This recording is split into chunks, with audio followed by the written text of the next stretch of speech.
Hi there, and welcome to the Bold Subscriptions Payment Gateway Setup video.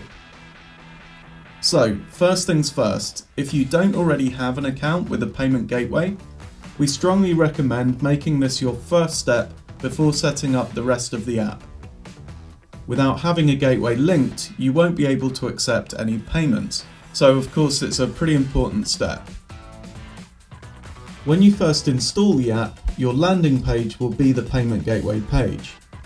If you need to find it after this, you can navigate to Settings and then Payment Gateway.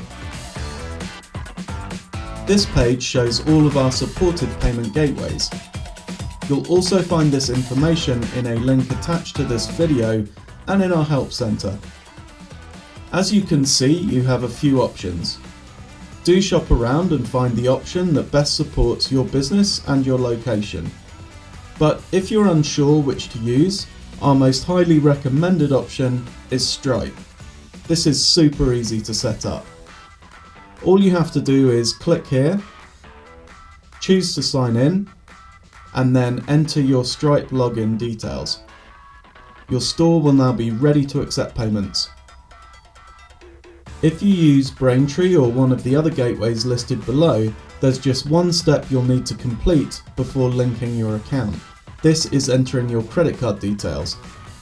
This is the card that we'll charge our 1% transaction fee from. Please note, this card will not be charged our monthly fee. That will be done through Shopify. And that's about it for setting up the payment gateway. If you have any questions, please check our Help Center or drop us a line at support@boldcommerce.com. Thanks for watching.